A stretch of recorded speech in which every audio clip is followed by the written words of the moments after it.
Allah subhanahu wa ta'ala says in the glorious Quran, in Surah Ma'idah chapter number 5, verse number 1, يَا أَيُّهَا الَّذِينَ آمَنُوا أَوْفُوا بِالْعُقُودِ أُحِلَّتْ لَكُمْ بَهِيمَةُ الْأَنْعَامِ إِلَّا مَا يُتْلَى عَلَيْكُمْ غَيْرَ مُحِلِّ الصَّيْدِ وَأَنْتُمْ حُرُمٌ. O you who believe, fulfill obligations lawful unto thee are all four-footed animals with the exceptions named.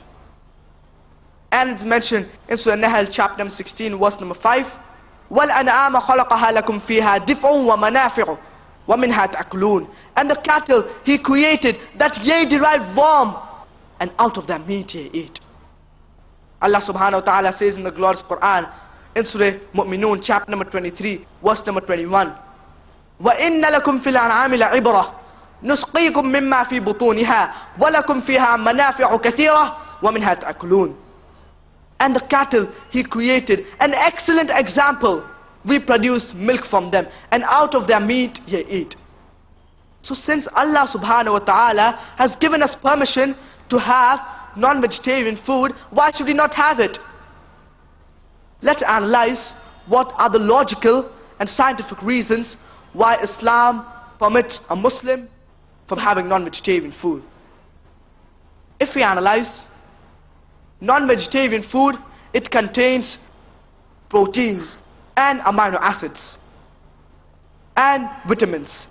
Our body, it requires 8 amino acids, and these, they are not produced in the body. They are supposed to be provided by the external diet. And these 8 amino acids, they are only present in the fleshy food. They are not present in the vegetarian food. And the non-vegetarian food, it is a wholesome meal, and it contains proteins and vitamins. If we analyze the set of teeth of the herbivorous animals, they have a flat set of teeth. They can only have vegetarian food. If you analyze the set of teeth of the carnivorous animals, they have a pointed set of teeth, a canine teeth. They can only have non-vegetarian food. If Almighty God wanted us to have only vegetarian food, why did He give us the pointed teeth? Why did He give us the canine teeth? To have non-vegetarian food. But natural to have non-vegetarian food. If you analyze the digestive system of the herbivorous animals, they can only digest vegetarian food. If you analyze the digestive system of the carnivorous animals, they can only digest non-vegetarian food. If you analyze the digestive system of us humans, we can digest non-vegetarian food, that is the fleshy food, as well as vegetarian food. We have a small intestine and a large intestine. We are not herbivores, nor are we carnivores, but we are omnivores. And many people think that the Hindu scriptures, it prohibits the having of non-vegetarian food. If you analyze, it is mentioned in Manusmriti, chapter number 5, verse number 30, that the eater who eats of that to be eaten does nothing wrong. For God created some to be the eater and some to be the eaten. It is mentioned in Manusmriti, chapter number 5, verse number 31, that eating meat in sacrifice is not a sin. It is the law of God. It is mentioned in Manusmriti, chapter number 5, verse number 39 to 40, that killing animal in sacrifice is not considered as a sin.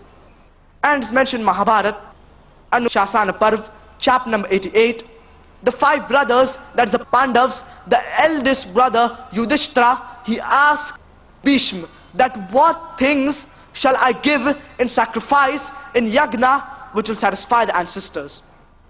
So Bhishma replies and says that if you give them fruits, vegetables and herbs, it will satisfy the ancestors for 1 month. If you give them fish, for 2 months. If you give them meat, for 3 months. If you give them hair, for 4 months. If you give them meat of goat, for 5 months. If you give them meat of bacon, for 6 months. If you give them birds, for 7 months. If you give them deer, for 8 months. And the menu continues and says that if you give them buffalo, it will satisfy the ancestors for 11 months. And if you give them cow, it will satisfy the ancestors inexhaustibly. Imagine all these things are mentioned in the menu. Fruits, vegetables, meat. So Hinduism is not against having non-vegetarian food. It was the Hindus who picked up the philosophy of other religions and made their religion into vegetarianism. And when you ask them that why are they vegetarians, so they say that killing an animal, it is a sin. So I said, fine. Today, after medical science has advanced, we come to know that even plants have got life. So now their logic has changed. They say, no, no, no, no, no. We agree that plants have got life, but plants, they cannot feel pain. Today, after medical science has advanced, we have come to know that even the plants can feel pain. But the cry of the plants cannot be heard to the human ear. Because the humans can hear between 20 cycles to 20,000 cycles per second. Anything above that or below that we cannot hear. Like the silent dog whistle. It is 40,000 cycles per second. And there was a farmer who created a gadget by which the cry of the plants could be heard to the human ear. Because the humans can hear between 20 cycles to 20,000 cycles per second. Anything above that or below that we cannot hear. And some might argue the maximum and say that we agree that plants have got life, we agree that plants can feel pain, but plants, they have got 2 senses less. They have got 3 senses. Animals have got 5 senses. I said, fine, I agree with you for sake of argument. If your brother is born with 2 senses less, he's born deaf and dumb, and someone comes and murders him, someone comes and kills him, will you go to the judge and tell me, Lord, give the criminal lesser punishment because my brother had 2 senses less? You will tell me, Lord, give the criminal double punishment because he killed my brother who was a masoom, who was innocent. So 2 senses less or 2 senses more does not make a difference in Islam. And Allah subhanahu wa ta'ala says in the glorious Quran, in Surah Baqarah, chapter number 2, verse number 168, Ya ayyuhan nasu kulu mimma fil ardi halalan tayyiba. O mankind, eat of the good things that we've provided for you. And if we Muslims stop having non-vegetarian food, there will be overpopulation of cattle. Like how in some countries, we have overpopulation of humans, India, China. Similarly, we'll have overpopulation of cattle. And believe me, I do not have any problem if the non-Muslims in India, they do not have non-vegetarian food. Because the price of meat and beef will increase. Believe me, I do not have any problem. But when anyone says that non-vegetarian food is prohibited for a human being, that's the time I give all these logical reasons. The 9th misconception is that we Muslims, we eat non-vegetarian food. But why do we kill the animal so ruthlessly, slowly, steadily, rather than the way we do, that is the jhatka. One jhatka, fatak, the animal is killed. There was an argument between a Muslim and a Sikh. And the Sikh said that y'all Muslims, y'all are ruthless people. Y'all kill the animal slowly, steadily. Y'all should rather do in the way we do. That is the jhatka. One jhatka, fatak, the animal is killed. The Muslim said, we Muslims, we are mard ka bachcha, macho men. We attack the animal from the front. Y'all are cowards and attack it from behind. This is not the real reason. This was his hikmah. He did not have any answers, so this was his hikmah.